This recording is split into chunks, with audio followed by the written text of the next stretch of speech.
speak about it a little bit. He is an incredibly multifaceted intellectual, someone who works at the boundaries of many fields: physics, history, philosophy, even art, architecture, and film, and I think you're going to see all of that in his lecture today. For instance, in his body of works, he has a film that was on PBS on the hydrogen bomb, which you can all go home and watch, a wonderful book, which I greatly recommend, on Einstein's clocks and Poincaré's maps. If you've ever wanted to understand how Einstein started thinking about the theory of relativity, it's just a wonderful introduction. And his most recent book is Objectivity. I think I would describe Peter as fundamentally interested in how people make intellectual decisions, especially scientific decisions, whether they're guided largely by data or by telling examples or counterexamples, what images people use to understand things in science, and how people trade ideas from various fields and make themselves into creoles, in other words, mixed breed people who are partly chemists and partly engineers or something like that. I just want to read you a quote that I think is very true of Professor Gallison.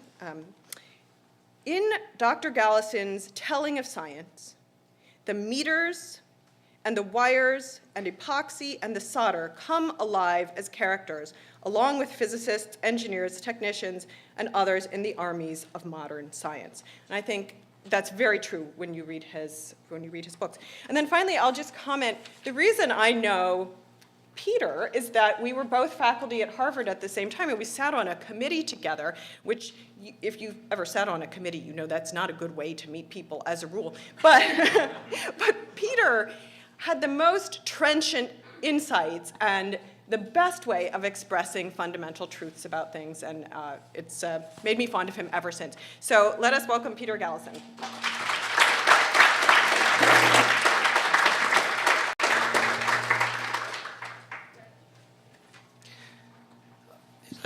A hum from the feedback here. I don't know if one of you audio visual people can do anything about that. Nope, that doesn't work. It's something else. It's not.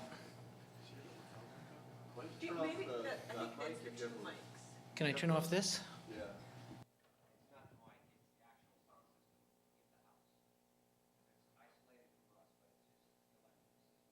And there's nothing? Okay. Okay. Okay, it's very nice to be back at Stanford. And I thought I'd start by just saying a little bit about my trajectory, and partly as a way of thinking back on decisions that led me to do the kind of work that I'm going to report about. And then the content of the work is a lot about the fashioning of the self. But let me start by just framing how I got here. I started out interested in physics and trying to figure out a way of thinking about physics as part of a cultural world. I didn't quite know how to do it. I remember reading early on a book by Thomas Kuhn, The Structure of Scientific Revolutions, and one by Gerald Holton called Thematic Origins of Scientific Thought. Those were quite important to me. And I had done in high school, I'd been very interested in physics. I had a great-grandfather who lived until he was 94, who had worked in Edison's laboratory. He was my great-grandfather, not Edison, was my hero. And he had a laboratory in the basement of his house, and where he did high-voltage experiments, the kind of thing that I imagine Dr. Frankenstein would have done as he was building his monster, with big double-pole, double-throw switches and arcs of electricity. The whole place smelled of ozone. He carved his own screws on a big machining tool and pieces of steel flying this way and that. He blew glass. It was like a transporter machine to 1890, which he had, and that's the time that when he had sort of fixed to the kind of problem that he became interested in. He studied at the old University of Berlin, and then brought those skills. He built the first radio he came from a long line of engineers, and they had mostly been bridge builders. And then he had been the first to do electrical engineering, this brave new world of radios. and electrical technology. He built high voltage testing equipment so line workers wouldn't kill themselves on the newly strung high voltage lines. So that was a huge fascination for me, one that I think I always saw science as materialized through that experience. It always was fascinating to me, this relationship between invention of things and ideas. When I left high school, I was a little bit young, and I went to France for a year to study in a laboratory there that was studying plasma physics, and it was sort of the end of the long 60s, and Paris was in chaos in a way that was completely riveting to me, and to meet people left and right and center and talk to policemen and agents provocateurs, and I mean, it was wild. It was a wild time. And so, but when I came back, I had this idea that I would try to do a combination of mathematics. You could major in applied mathematics. I was starting as a sophomore, which, for better or worse, I had decided to do. And I had to declare a major right away, like within a week of arriving on campus. So I said, I know what I'll do. I'll do applied math with an application to sculpture. And I went to the arts department, and they said, what a great idea. That's really wonderful. I had in mind something that was completely ridiculous. I was interested in Naum Gabo and these sort of stretched wire constructions of Russia in 1924. And I mean, it really had nothing to do with the contemporary art world, but I was really interested in it. They said, great, great, great. So I went to the applied math department, and they said, that's the single worst idea we've ever heard, and don't even think about it. How about applied math with an application to physics? So I said, well, that wasn't really what I had in mind, but I started with that, and that sort of seemed like so concentratedly an extension and intensification of the kinds of things that I knew about. I wanted to explore the university. I wanted to know about things that you couldn't do in high school or reading on my own. So I sort of stumbled into history of science almost by accident. I'd read a couple of these books, and I thought maybe they said, okay, yeah, you can do the physics you want to do. That's great. And you can do European intellectual history. So I started to read around in European intellectual history, and it was a time when history itself was torn between a kind of old guard interested in intellectual history and social history of E.P. Thompson and people like that. And I was the Annales School, and I was very interested in these theories of very material histories of how people carved up the land and how you could do social history based on the direction of the furrows. I thought that was really interesting. So I sort of tried to sort of weave a way of thinking about physics in a broader key. And that really set a lot of, I mean, I didn't know exactly where it would go.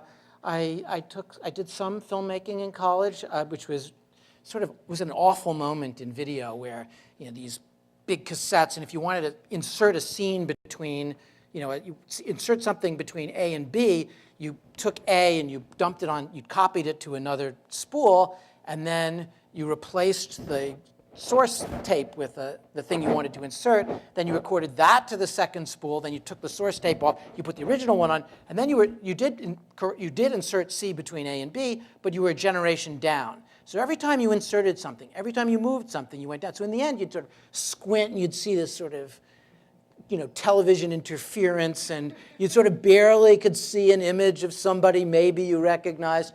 But at least it got me familiar a little bit with editing. I aside from some little films I made in high school, I've never worked with film. It was always video. But then video became more reasonable, and I started when I was here as an assistant professor. I sort of kept it secret because I didn't think my colleagues in philosophy would like it. This is pre-tenure. So I was making this film on the hydrogen bomb, and I thought I'd seen some films that I thought were really an interesting way of thinking about science that weren't, the discovery of the X-ray or the race to the double helix. I didn't want to make a kind of film about the triumph of X. I wanted to look at something else. And the H-bomb, I knew Teller was here. He lived about 100 yards from me on the Stanford campus. And I knew Hans Bethe from various ways. And so these sort of legends of, I mean, people who had contributed to physics in the pre-World War II period and then who had built the atomic bomb and the hydrogen bomb and were, they'd sort of formulated the big issues of arms control, nuclear weapons, that shape and continue to shape our modern world. So I began that film, and it took me a long time to make, made little pieces of it, filmed people, and I knew it was the last chance to film a lot of them. Went down to Los Alamos, and I filmed there. So it was sort of a slow process of figuring out how to do things, and eventually when I moved from Stanford to Harvard in the 1990s, and finally, about 12 years after I started, I finished that film, and then began teaching a course on film and science, made another film with a colleague on national security, secrecy, and democracy, and now making another film about, called Containment, about the burial of nuclear waste and what that means.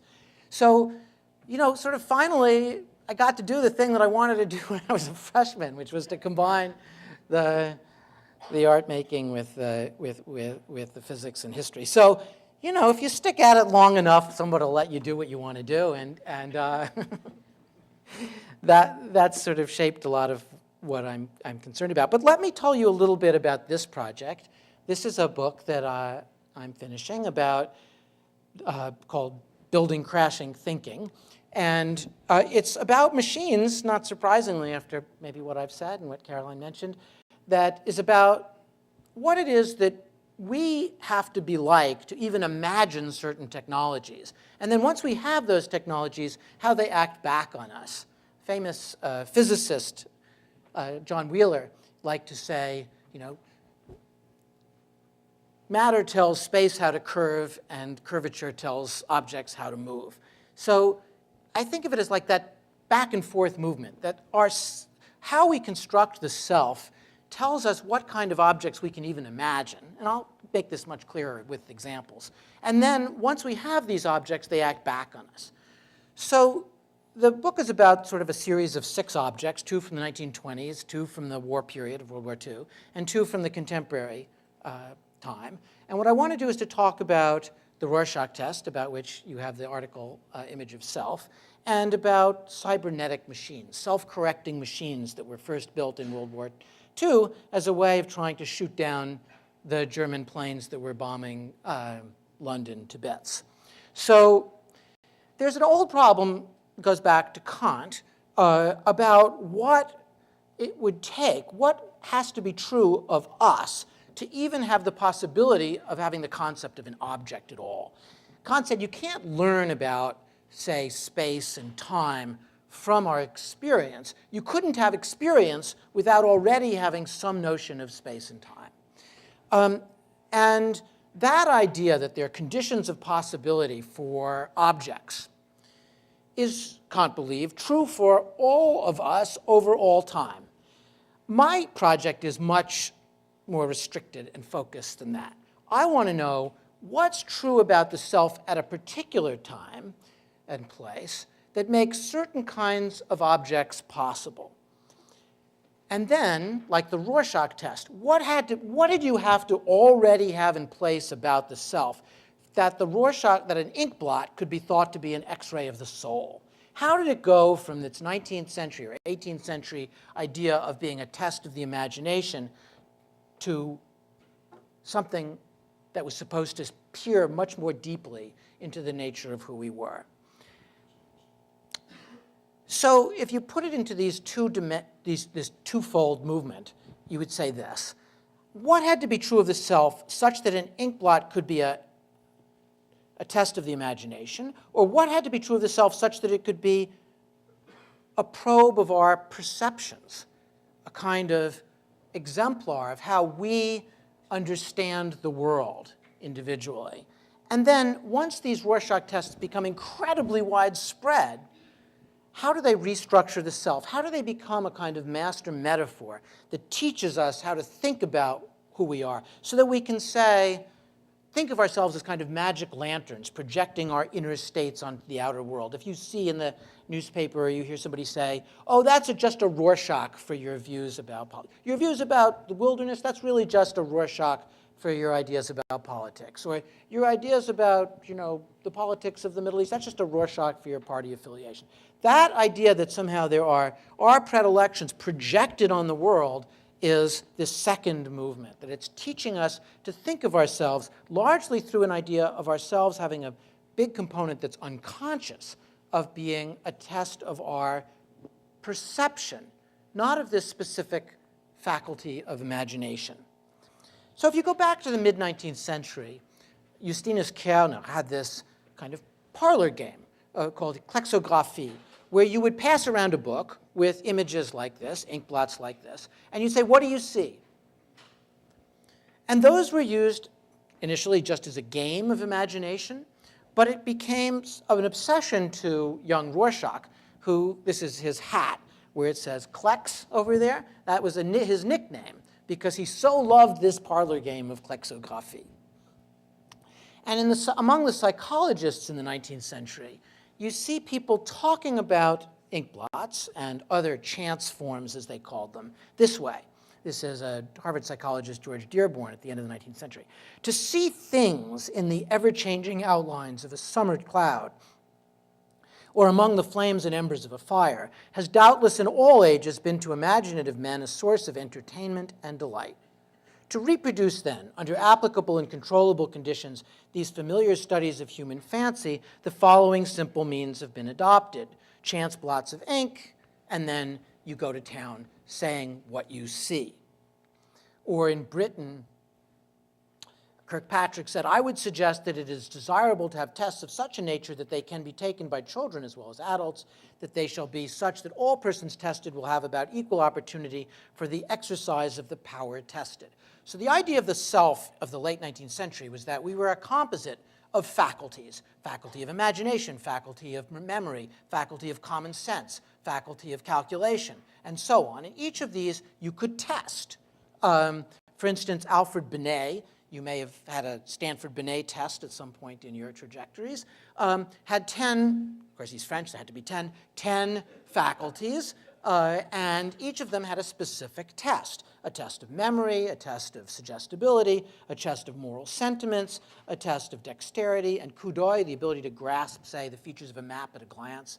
And there was a test of the imagination. The test of the imagination was to show somebody an ink blot, and they had a bell, and they'd say, chair, girl, boot, computer, and, well, they wouldn't say computer, but they would bang the bell with each thing that they could see in it.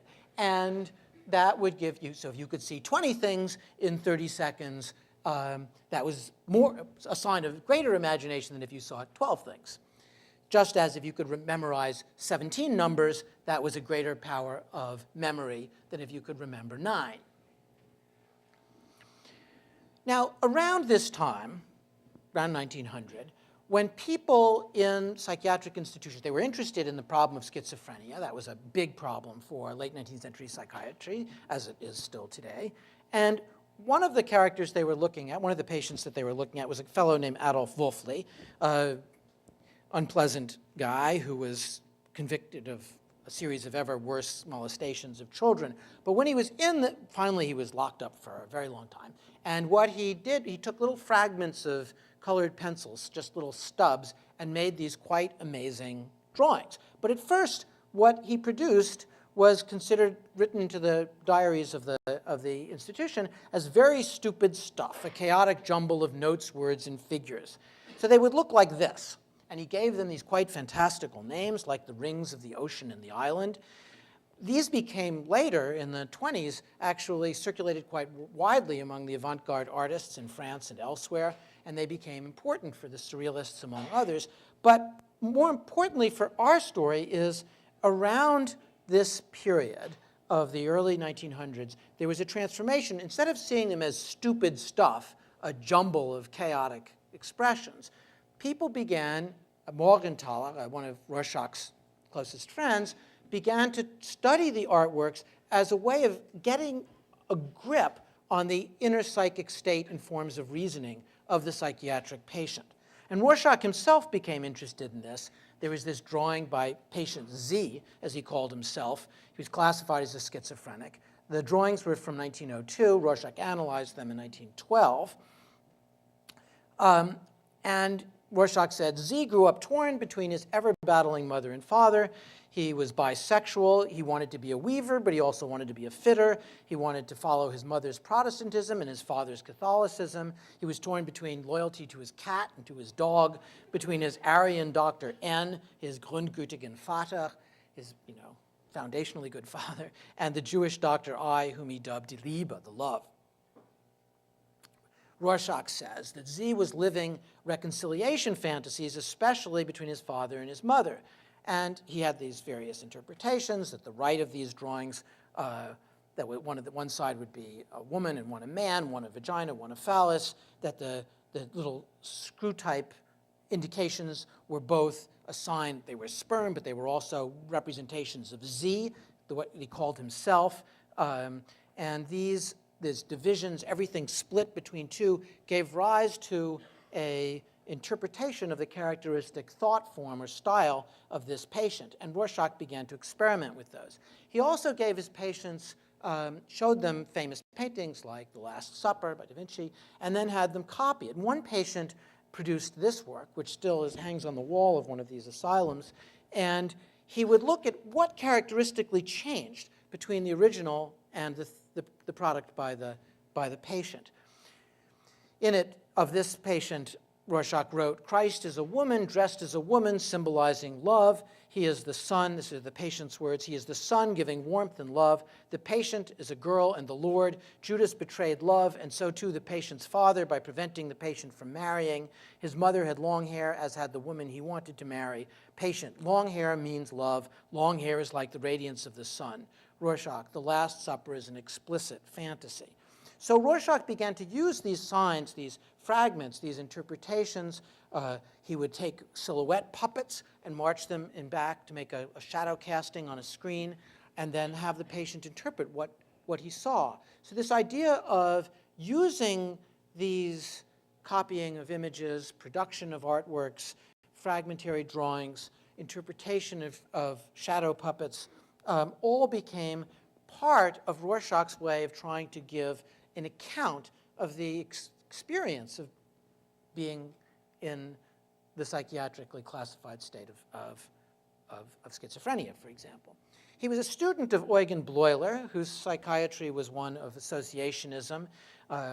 In that program, Jung made his first word association tests, and Szymon Hens, a young Polish student, began to take the old ink blots and show them to patients and say, what do you associate to this? Well, that precipitated a bit of a panic, a little bit like Darwin's panic at finding out that Wallace was getting a little too close and rushing to publish his theory of evolution. So that pushed Rorschach to begin to publish some of the work that he'd done on ink blots, which were not just associational. They were using this idea of the unconscious, of the idea of projection. He and Morgenthaler founded the Swiss Psychoanalytic Association, which they wanted to mediate between these various movements of Jungianism and Freudianism and Bleulerian associationism, that somehow they could make a kind of meeting point for these different forms of psychiatric work. I mean, in some ways, that's the problem of having a Swiss association. You're trapped between big movements elsewhere, and you need to figure out a way of creating a safe haven behind those alpine walls. This is the clinic where he was working at Waldau. And the society, at one point, Rorschach wrote to Morgenthaler, in the present union, that is to say this nascent society that they were trying to create, there is no danger that the spirit of bondage will penetrate. Even if Freud here and there appears with an all too papal nimbus, the danger of becoming a hierarchy can best be avoided if people come together who interact and have a sense for various viewpoints. And in a way, the Rorschach test was designed to be that meeting point. That the Rorschach test was not going to be just a Freudian test or a Jungian test or a Bleulerian association test. It was going to be something that used pieces of these different things. And in fact, one of the most striking things about the Rorschach test is that it became part of the psychiatric movement through the rise of Freudianism, and after, certainly in the United States, somewhat of the eclipse of a strict Freudianism, and the Rorschach is still given very routinely in lots of projective test batteries at psychiatric institutions, certainly on the coasts of the United States and in forensic psychiatry, as well as custody cases and other issues. Rorschach. Almost all subjects regard the experiment as a test of imagination. This conception is so general that it becomes practically a condition of the experiment. Now, this is very interesting because what he's saying is, after several hundred years, I mean, Da Vinci had said, look at transforms and train and cultivate your imagination, all the way up through Binet saying this is the specific test for the faculty of the imagination. There's several hundred years of artists, psychologists, parlor game players thinking about this as a measure or a test or tool for enhancing imagination. So when Rorschach comes with something very different in mind, as a way of testing in a way, what are you receptive to when you see an image? Do you emphasize the morbid? Do you emphasize the living? Do you emphasize movement or stasis? Are you fearful of color and emotion, or are you at ease with that? Are you focusing on the blank spots between places? Do you see animals? Do you see threats? Do you find abstractions where they're not connected to the specific forms? Do you emphasize form rather than color? All those sorts of questions could give what he called a psychogram of how you saw the world when you were confronted with these standard cards. No, says Rorschach, the interpretation of the chance forms falls in the field of perception and apperception rather than imagination. So he began to sketch these cards. He made this one, for instance, and made a form, and the printer sent it back to him. And he said, oh, no, this doesn't work at all. When my depressed patients see that image on the left, all they see is the black border. They see a death notice, and they don't say anything about what's inside that. All they can see is death. So they removed it, and they took out those upper forms. Now he has this ink blot on the right. And then one of the most interesting things is, as you know, if you've read the image of self, is that the Rorschach ink blots are not ink blots. They're paintings. And this is a watercolor painting that he made and then pressed to make it symmetric on the paper. You can still see the folds in the archive. And this is a painting made after that image on the right, changed in various ways, more gradation from dark to light. Gradation becomes another issue for the interpretation of the Rorschach test. Or you'll see these drafts as he experiments trying to get some forms that were more evocative to his patients, that more suggested certain kinds of associations. This is the final card 3, which is used as a test of human interactions, because many people see this involving people and how you understand their relationship and what they're doing and what relationship they have to one another is a very indicative part of the test. Or these plates and drafts leading to this plate 10, which is rather complex, involving lots of different colors and forms. How people respond to it gives you an indication of how they grapple with complex stimuli in various ways. So this idea of perception was analogized by some of Rorschach's followers, like L.K. Frank in the 30s, to a test pattern. If you're testing a lens, like if we wanted to test the lens of that camera at the back of the room, we might put up a pattern like this, take an image of it, and then look at it. Does it give moire patterns? Does it generate color where there is color, or does it generate color where there isn't color? Is there distortion? How thin can we go in the lines and still resolve them?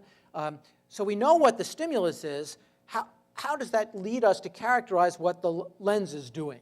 And then in a way, that's what the Rorschach test was. It's giving people a stimulus and then seeing how they respond. Now, when you teach somebody how to administer the Rorschach, you say things like this. This is a model dialogue led by John Exner, sort of the dean of Rorschach's studies, who brought together the warring factions of Rorschach-iana. The different sides wouldn't talk to one another. So he sort of pulled it into one comprehensive system. And this is the kind of model dialogue that he imagines the examiner, engaged in with your patient. Subject, can I turn it? Examiner, it's up to you. Should I try to use all of it? Whatever you like. Different people see different things. Do you want me to show you where I see it? If you like. And then an aside. It is probably best at this point to avoid any mention of the inquiry, because you, the examiner, are going to come back later and say, exactly where did you see the elephant carrying a chair? Should I just use my imagination? Yes, just tell me what you see. After giving a response, the subject says, is that the kind of thing you want? Yes, just whatever it looks like to you. Is that the right answer? There are all sorts of answers. Does it look like that to you? Oh, I can see many things. So the examiner, in a way, is trying to become a kind of piece of the Rorschach apparatus, through a kind of self-effacement, to not actually say anything at all, except to allow the patient to continue to make the interpretations that he or she is up to. So, for example, in the inquiry phase, in the next phase, the subject says, I suppose, you have a shorthand that you learned, I suppose this could be a woman in the center, in the examiner. And then you said, suppose this could be a woman in the center. Yes, see here, outlines her shape, she's got her hands up like she's waving or something. So then you would, the examiner would draw this and record this, and then eventually then it gets scored. Does it involve the whole or detail? Is color emphasized? Movement, is there form? Is it form first and then movement? Do you say, I see red paint splattered? That's no form, that's just color. If you say, I see a red chicken, then, and you show where the chicken is, then you say, well, that's form first and then color. And we use this scoring to get different kinds of techniques of experience, one that he called extratensive and one that he called introversive. Rorschach clearly liked the introversive types better. He thought his part of Switzerland was introversive, generating internal ideas, able to imagine motion inside, needing less social stimulus, whereas Eastern Switzerland, the Appenzeller, he thought, had stereotyped intelligence, more reproductive than generative ability, more outward life, labile, affective reactions, more adaptable to reality, and so on. Here's a film. This is a film with Olivia de Havilland, and I'm going to show you the scene of her. They're twins, both played by Olivia de Havilland, and one of them is a murderer, and the psychiatrist, using the Rorschach test, needs to figure out which one. So let me play this for you. And it illustrates a lot of the things we've been talking about. What was the difference? I don't know. Meaning I'm not sure yet. Which one did you like the best? Oh, you. Really? Sit over here, will you? Why? did- Why what? Why do you say you like me best? Because that's always the answer during office hours.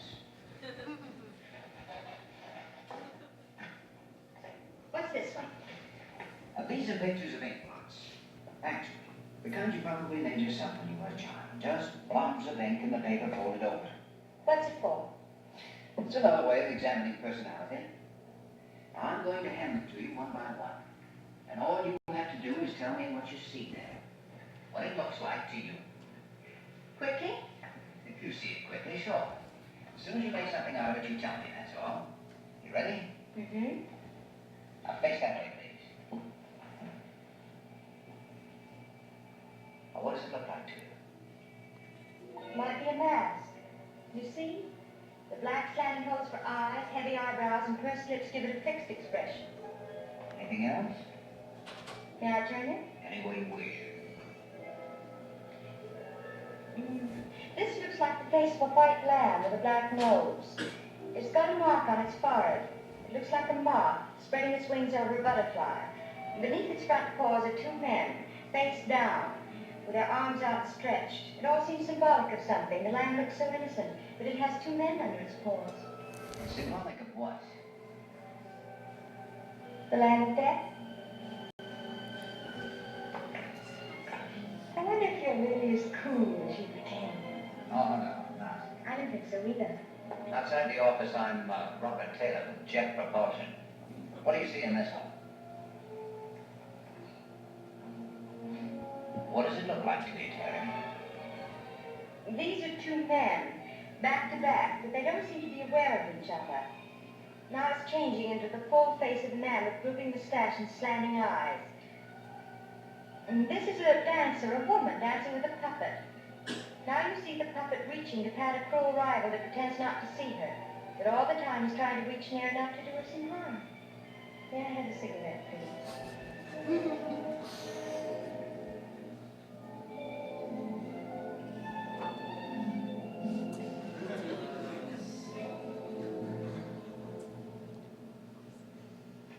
By the way, why did you leave Nebraska, Ruth? Well, we've been living on this farm for about a year, and the farmer's wife wanted to adopt me legally. The doctor said she couldn't have any children, but they could only afford to adopt one of us. Why did they choose Terry, you know? Oh, just happened, I suppose. No particular reason. There's not much choice between twins, you know. But Terry was very upset when she heard about it naturally, so we just decided to pull out, that's all. What do you see in this one? Well, these are two people in costume, and they're dancing around a maypole. And they're bending over because they've just about wound up the ribbons. Is that what you want? That's it. Anything else? Turn it if you wish.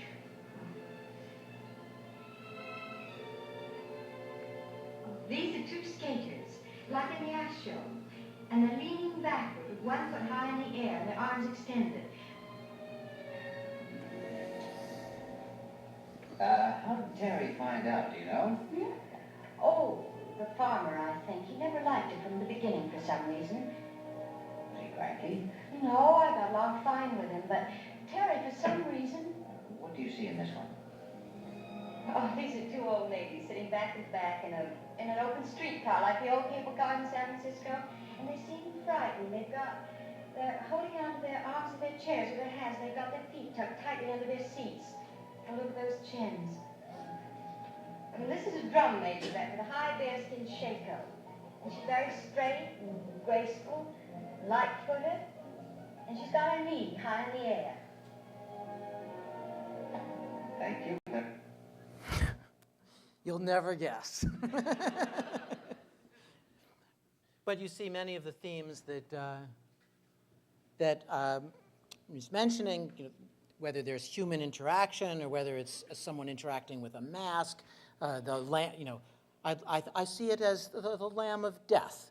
Well, the lamb of death is not, the death is not associated in any obvious way with any form, so it's coded abstraction because there's nothing that leads you to it. So that becomes part of the score and an indication for where this movie is headed. And then it gets taken up by, just incredibly widely, this test. In fact, in the mid-1990s, of 8,000 cases that used the Rorschach test, only one was the testimony denied, challenged unsuccessfully in 5 others. About 80% of clinicians were using it in the 1990s. Andy Warhol famously paints the Rorschach test, and what he says is really quite wonderful. If you know it all, Andy Warhol's having in the factory, saying, I'd like to have other people do my art for me. I was trying to do these to actually read into them and write about them, but I never really had the time to do that, so I was going to hire somebody to read into them, to pretend that it was me, so that they'd be a little more interesting. Because all I would see would be a dog's face, or something like a tree, or a bird, or a flower. Somebody else could see a lot more. It's really, it's a very funny idea having somebody else take the Rorschach test for you. What's interesting and not, as with everything that Warhol says, it's extremely calculated. These are huge paintings, much higher than the ceiling. And if you look at the uses of the term, you see hundreds of returns. If you just take just a Rorschach, or a mirror Rorschach, or a Rorschach for this, or a Rorschach for that, just this sense, the whole wilderness area is just a Rorschach test for the imagination. The bare words of the Constitution are just a Rorschach ink blot, and so on. In fact, in the last 4 years, many times, our president has said, I am a Rorschach, and expects the 350 million of us to understand more or less what he means. So this has become something that extends to the rather deep aspects of our culture, and it's used all the time.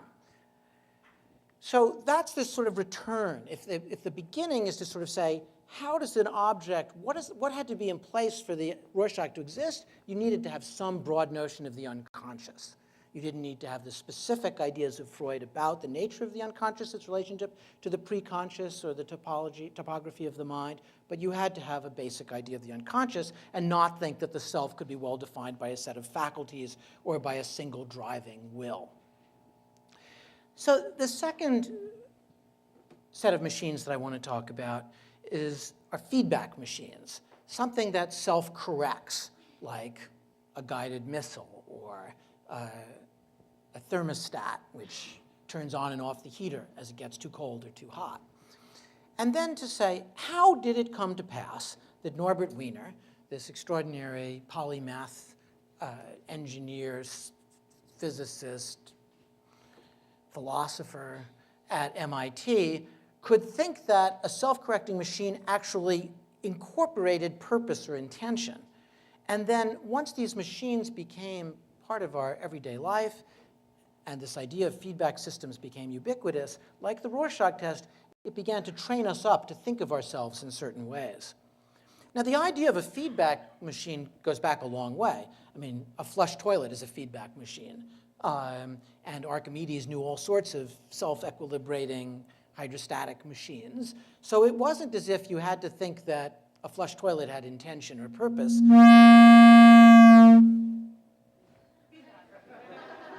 Exactly. It knows. So the question is, how did it come to pass that feedback could come, not like Tesla, like the car company, the famous electrical engineer, built a boat that was self-guided, that it would correct its, as the waves tossed it, it would go back to its course, became the prototype in a way for guided weapons later on. But nobody thought that the boat had intention. So what happened between 1900 and the mid-1940s such that that transformation could take place? Like the way the ink blot went from being a test of the imagination to a probe of our inner selves. Well, in the 1930s, there was a huge program, one of the biggest social science programs ever inaugurated, at Yale University called the Institute of Human Relations. And at a time when hundreds of thousands of dollars really was a lot of money, they had hundreds of thousands of dollars to explore things. And one of the people, the leaders there, was a psychologist named Clark Hull, who took this older idea of behaviorism, where Watson and others had said, look, really, or Skinner had said, all there really is that can be scientifically understood about an organism is positive and negative reinforcement. And you can train a pigeon to do this or do that. And that's anything beyond that, anything that talked about our inner selves or inner mental states was metaphysics and should be excised. Well, Hull and his collaborators wanted to create a behaviorism that got at those mental states, but did it in terms of input and output. And so they talked about anticipatory defense reactions, generalization, all sorts of rather complicated mental structures in terms of sort of signal in, signal out. So it had the behaviorist idea of what's measurable, but went much farther in ascribing reality to mental states.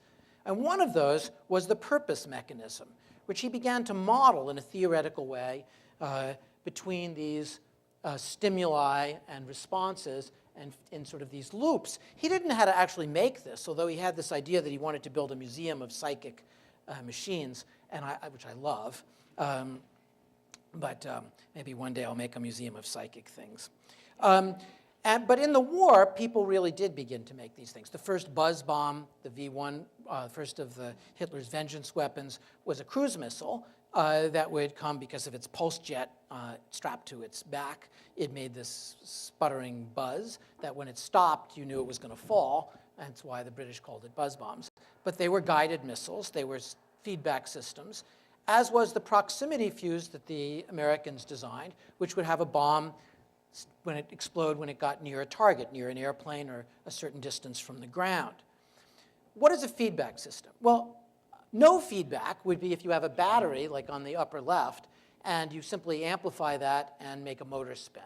A feedback system is if the motor's, there's a battery, an amplifier, it makes the motor spin, but if the motor's going too fast, there's more resistance, and that causes it to slow down. And if it's going too slow, the resistance is cut back, so it speeds up. It's like putting, if you were a figure skater and you were spinning, if you pull your arms in, you'll go faster, and if you put them out, you'll go slower. Well, you can make a mechanical version of that on a motor so that it has two arms that are spring-connected to be like this. As it goes faster, they open up, that slows it down. As it slows down, they go back together because of the spring, and so it speeds up. So those are self-regulating devices, feedback devices that keep a motor running, one mechanically and one electrically, at a constant speed. So Wiener was very interested in these feedback devices. And he had this idea that he could do something about saving Britain from being destroyed by the Blitz. The problem was this. The German bombers came by at, say, 8,000, 10,000, 12,000 feet. And if you shot at them, it took a couple of seconds for the shell to get there. I mean, something familiar, say, to somebody hunting ducks. But the German pilots were not as foolish as ducks, and they wouldn't fly in straight lines. So the question was, where are they going to be 5 or 6 seconds from the time you shoot the shell? And the best guess was that sort of taking a continuous line from where they were in the past and say they'll be that much farther in 6 seconds. It didn't work very well. So Wiener built a device that did statistics on the position of the plane as measured by radar, and used that device to calculate for each individual pilot's motion where it was most likely to be in the future. So he said this, look, it does not seem even remotely possible to eliminate the human element as far as it shows itself in enemy behavior.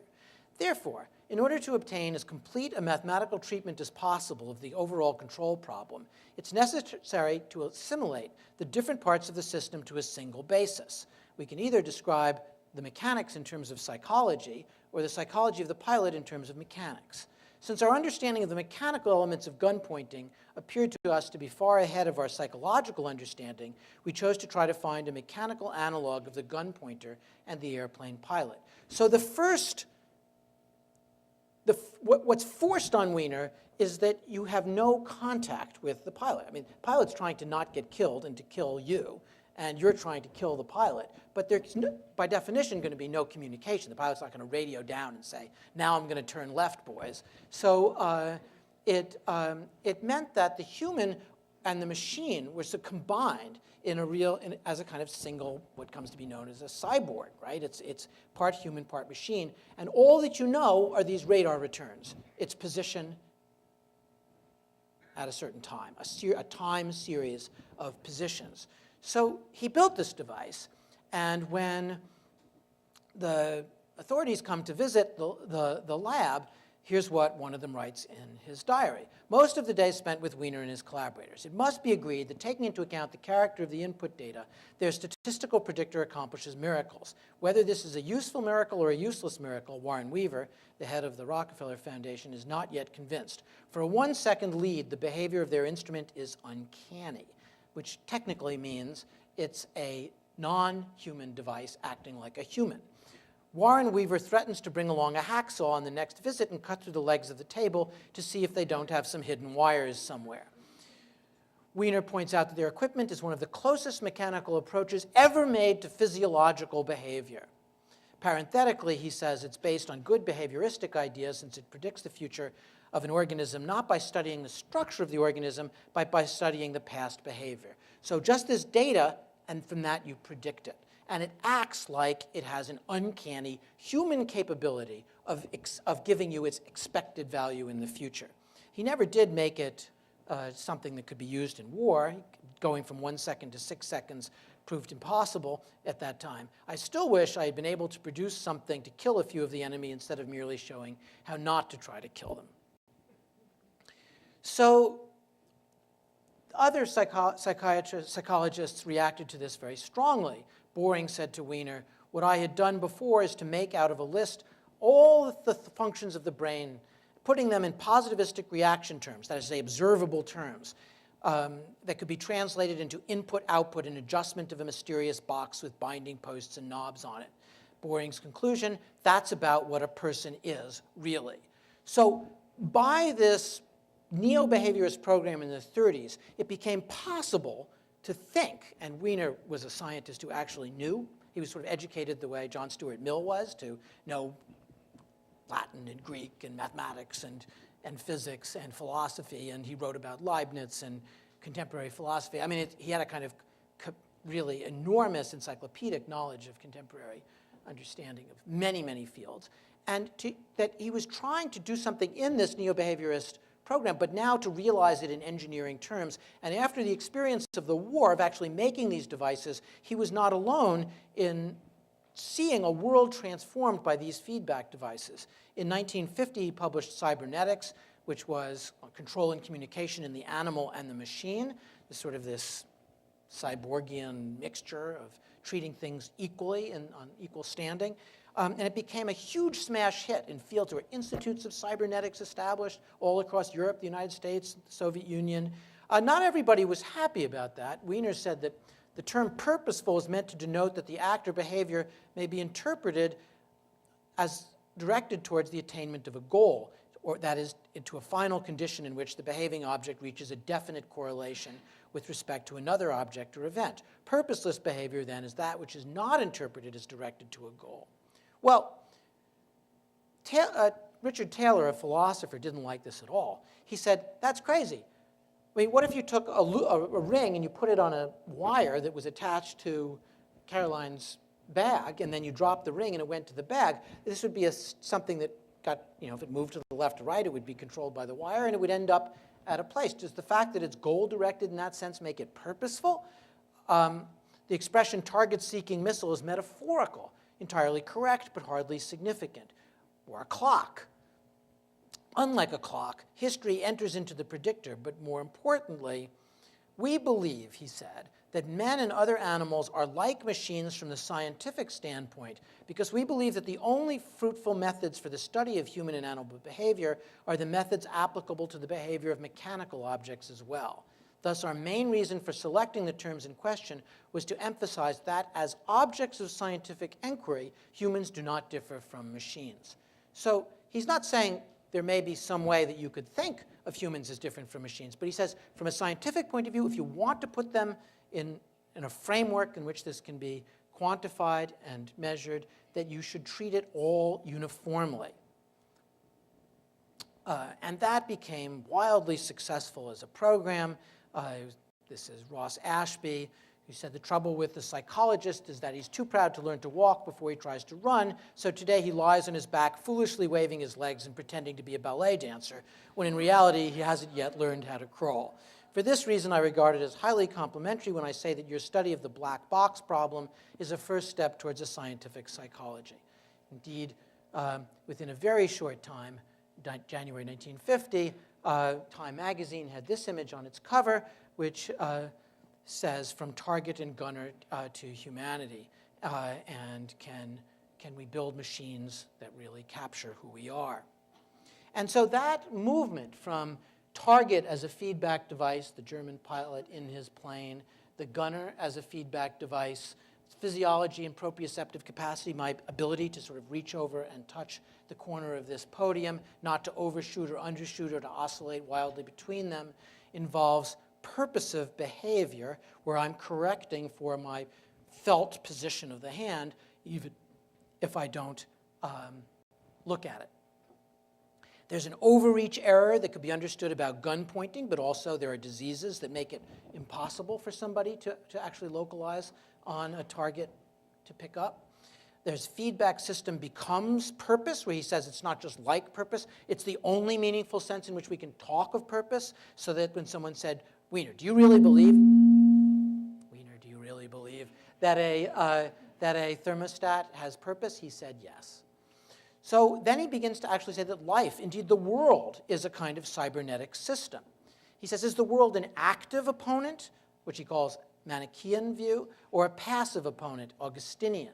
The Manichaean devil uses tricks, craftiness, and dissimulation against us, like the battle of the pilot and the gunner, while the Augustinian devil, like the world of physics, isn't changing its rules as the scientist addressed it. The scientist, he declared late in life, is always working to discover the order and organization of the universe. Is this devil Manichaean or Augustinian? Is it a contrary force opposed to order, or is it the very absence of order itself?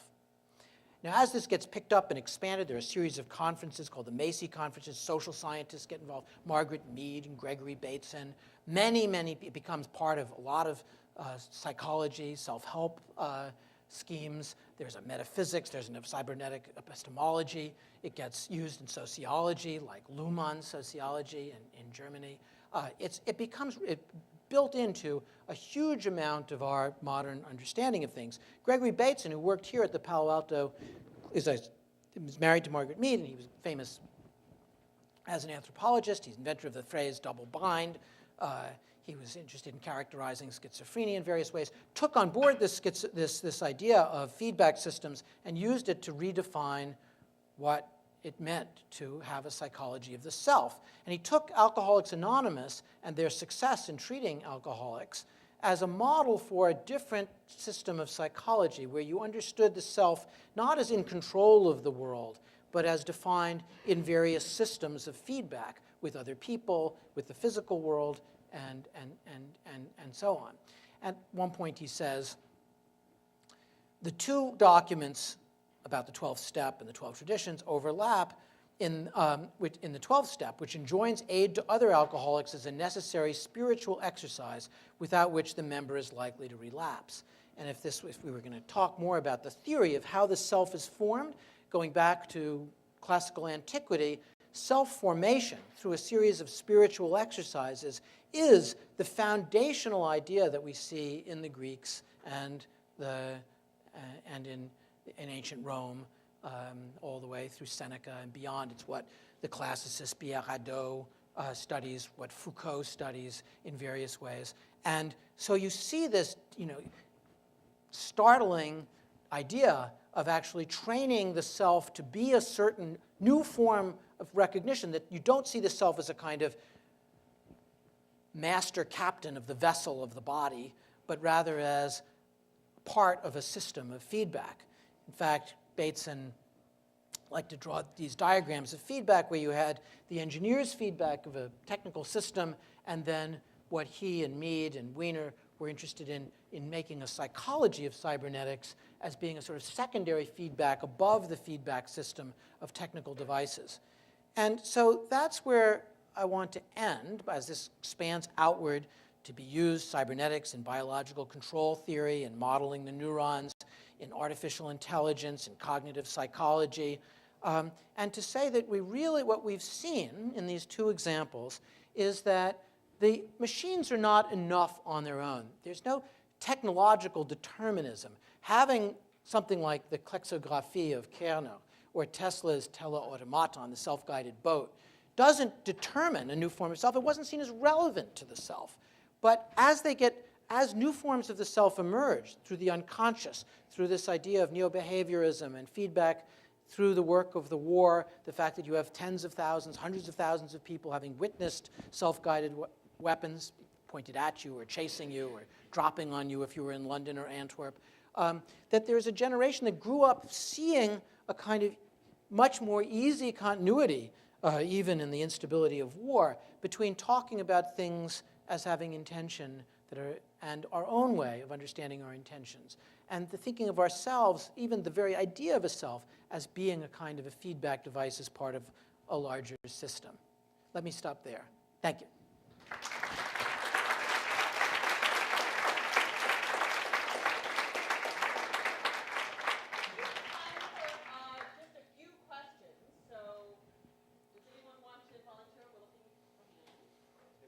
Microphones are standing up this time, so you should just come to the aisle.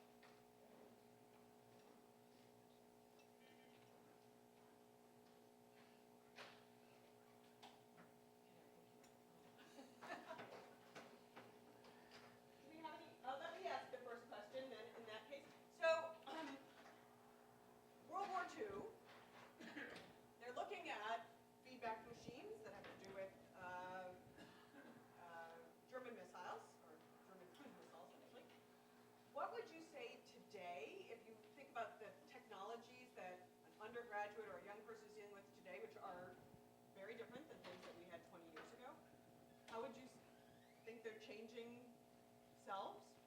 Well, I think that one of our experiences that we have today is a kind of digital self, that we have a familiar, everyday engagement with sort of bilateral exchanges with individuals, with groups, with social networks, with interactive sites, with interacting with sites that are human or not human, dealing with avatars in various ways that represent us, taking on different personalities in these different forms. I think there's we don't know where this goes. I mean, I don't think it's stable, but I think that that's the site where I think this is where I'm going to end this book, is in these new emerging forms of what's happening to the self in this digital moment, and what that does. And I don't think there's a single answer to it. I don't think it's settled yet. There's a debate, even in the law. There was a famous article by Lessig where he said, called the law of the horse. Lawyers like to say, that if you don't have a law of particular things, like there's no law of the horse. It's a kind of mocking retort to the idea that law should be designed to accommodate, the law of the wheelbarrow and the law of the podium. There isn't. And so the first response that the legal profession had to the digital domain and how it challenged ideas of property or privacy or any of the other kinds of things in which the digital is located was to say, we don't need a law of the horse. It's just, the digital world is just a kind of intensification of things that are as old as property of landowning or privacy of not having the police come into your house without a warrant. And there's really nothing new here to see. But what's happened over the last 10, 15 years is that the law has recognized, industries recognized, philosophers have recognized more and more that, in fact, it's not a law of the horse. There really is something very new here that may have roots in the older forms of property and privacy, but there are new kinds of questions that arise. And you can think, for example, of what happens when digital bioinformatics becomes widespread. Well, you can say, well, I have a right over the privacy to disclose or not disclose my genome. But if I disclose my genome, a whole lot of other people in my family have now lost their biological privacy. And when the FBI, as they're doing as we speak, are going into Petraeus and Allen's and Jill Kelly and all that whole wonderful group of people's computers, they're also finding all the other people and their networks and networks of networks, and an IP address is associated with another IP address, and suddenly the idea that there's a kind of localized set of an individual is a kind of localized entity with a house that has, the kingdom has its walls and you can't go in. And we've modified privacy in various ways. So, for example, you can fly over somebody's house if you're the police and take a look down. And if you see marijuana growing in their courtyard, you can say, aha, I saw marijuana there. But you can't come up to their walls and use wall-penetrating radar to find out what's there. There are limits on how you can use heat sensors. So we've made modifications to accommodate new technology, but basically the idea of an individual is being bounded by their skin and their house. And there's a difference between a house and a car, but what you can search in a car is more restrictive than what you have in plain view, and so on. But all those sorts of distinctions are they're adjustments at the margin that the digital world really does open up in very unexpected ways, because when you open up somebody's computer, you're suddenly connected to all sorts of other people in all sorts of unexpected ways, as we're witnessing on the public stage in these recent events. And I think that happens more and more. And what it's telling us is that the digital world, we are members of all sorts of communities that we don't even recognize. We didn't even volunteer to be part of, that we're affiliated through our purchases, through our presence in different places. As facial recognition becomes more widespread, You know, your location is tracked from place to place. Your license is read as it moves through town. There's a big debate, you know, now going on about whether they. Oh, now it stops. There's a big debate about, you know, can the police put a tracking device on your car?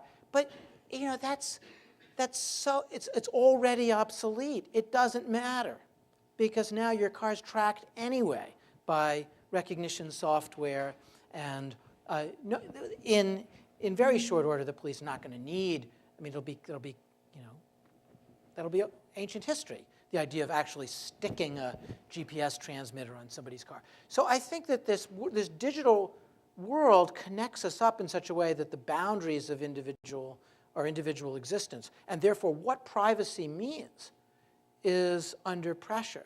Or property, right? What are the boundaries of what, I mean, things that we thought we understood roughly, like fair use, is much more complicated as things are broken up, transformed, mashed together, moved around in ways that could have been possible. Or data mining.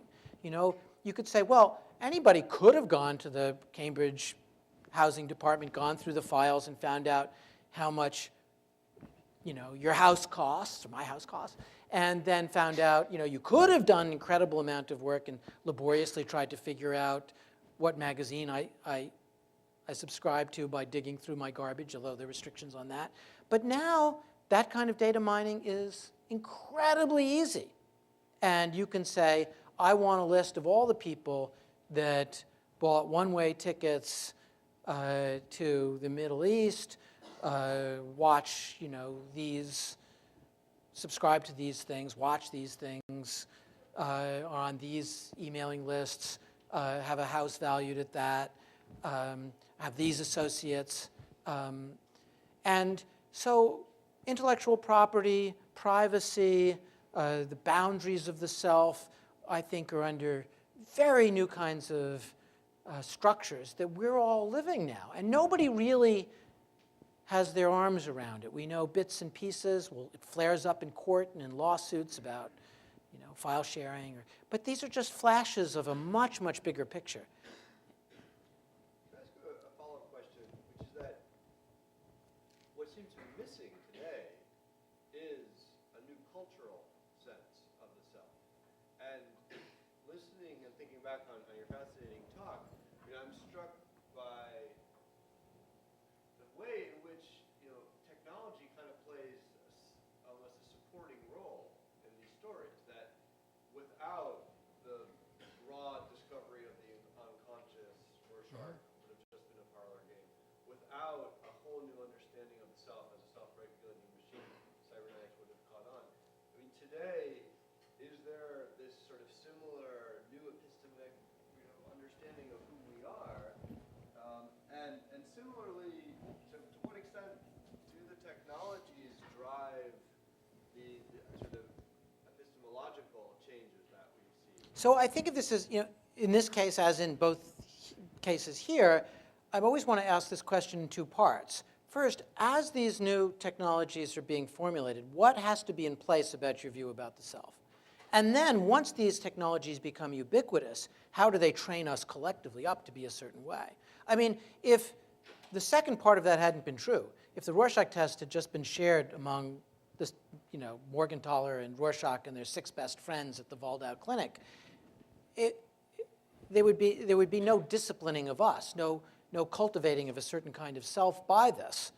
But the fact that it, through all of these pathways, some artistic, some clinical, some forensic, some literary, some filmic, you know, through films like the one with Olivia de Havilland, Dark Mirror, through all of these pathways, eventually it becomes possible through its saturation. If you're aware now, you'll look in whatever newspapers you look at, you know, or take a search, look at the New York Times index under Rorschach, you'll see, you know, hundreds of references to it. It's really ubiquitous as a mechanism for us understanding our relationship with the outside.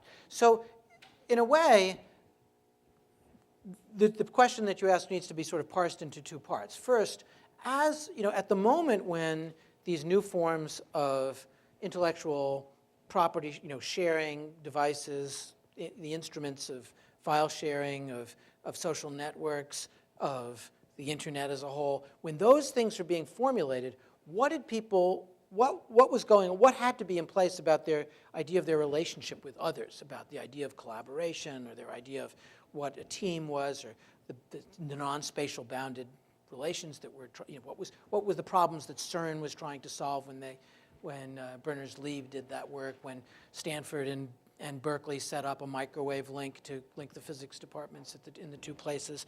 When those very early moments. And then the second question is, once this is part of once there are a billion or however many people are on Facebook, and once it becomes routine that we see ourselves in these complicated elective affinity relationships, how does that teach us something different about ourselves that may even have been unanticipated by the original creation of the technology? I mean, I have no reason to think that Rorschach thought that it would become, that the President of the United States in 100 years would see it as part of how he would understand his relationship to the entire electorate.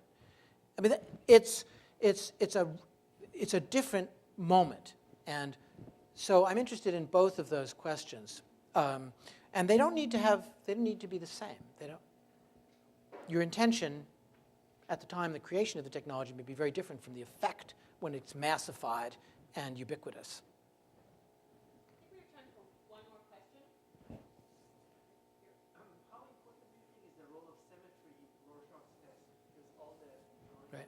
So Rorschach was very aware from early on that he didn't want to use images that would give preference to right eye or left eye dominance. And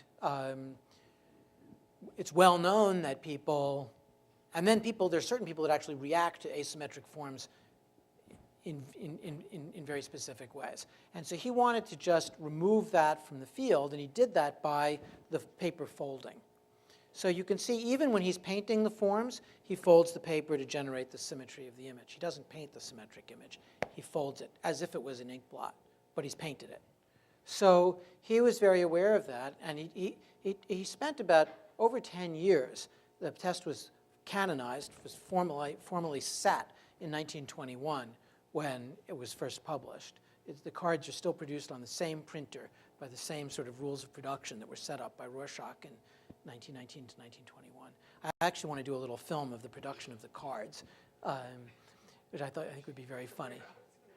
But I think that he tried with the black boundaries, with asymmetric images. He tried leaving color out.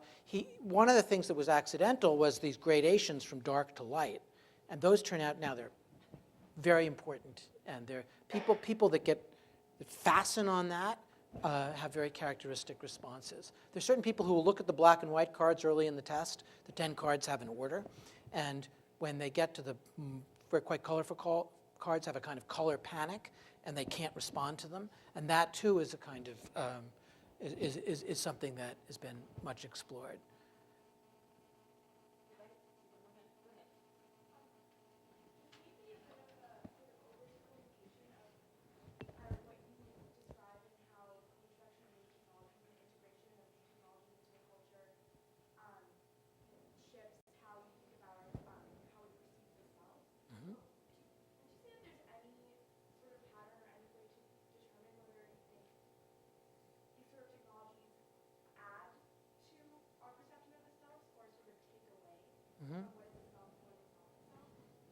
I think it's a really good question. I don't think that there is a natural self, that is to say that there is a kind of default, that there are true self. I mean, I think if you go back in time, there is no one selfhood that I would think of as being the natural condition of how we understand the self. So the ancient Greeks, for instance, thought that courage and irrationality, two very different things, came from the outside. They didn't inhere in us. That's a very different conception of the bounds of the self. We think we may act irrationally, but we think it's us. We may say, I did it because I was really angry because this reminded me of that, or I spoke badly to you because I was upset about something that had happened to me earlier in the day. I mean, but in some ways, we locate it inside. We don't think of it as something that the Greeks would see as coming from the outside. Or when the Greeks talk about ate, courage, coming when Achilles is fighting, it's something that enters into him, and almost like a kind of like a stellar influence, right? It's something that comes from the outside and propels him forward in battle. Again, we think of courage as something that's summoned up from inside us, is the kind of metaphor that we use. And so and you could say that about many aspects of the self that we've come to see. I talked a little bit about the faculty account of the self. In the 17th century, you very often would see these faculties are supposed to be like subjects under a benevolent king reason. And they sometimes can get out of line. It's not that the king's always in control. There can be revolts, or the appetites and desires can get, can get away with things and can throw off the benign rulership of reason. At the end of the 18th century and early 19th century, you see this idea of the will, which was just sort of one of the aspects of the self, now become, that's where the self really is. The self really is the will. And so, whether it's kind of self-abnegating will to willlessness that allows us to be objective, or like Schopenhauer argued, or whether it's a will to, a kind of fascistic will to power, or that the will was the driver of who we are in a kind of conscious, summonable way. And what Freud said is, no, look, the self is more like an iceberg where 9/10 of it's underwater. And the will, the conscious self, is just that little piece sticking up above the waterline. And in that sense, and the drawings that he made are like that. And so those are very different pictures, right? Faculty organized under reason, or should be, a will-based self that self-consciously drives us forward, a self that's located mostly underwater, out of our ability to get to, cybernetic self. These are different concepts of what we are. And I see no reason to think that this is going to stop, that we've come to the end of it, that the particular configuration of the digital self, whatever that is right now, time sliced through 2012, is going to stabilize. In fact, I'd bet anything that it's not only not stable, but it's really not stable. It's going to be very different in 10 years or 20 years, not just 100 years or 300 years. So I think in that sense, these different technologies are both adding and subtracting. They're shifting the self in often rather dramatic ways, and things that seem obvious to us were not obvious 100 years ago. And to talk about our unconscious desires to somebody in 1720 would have just seemed science fiction. It just wouldn't have answered to the way they understood how moral decisions are made, how their plans are executed, or how they relate to other people.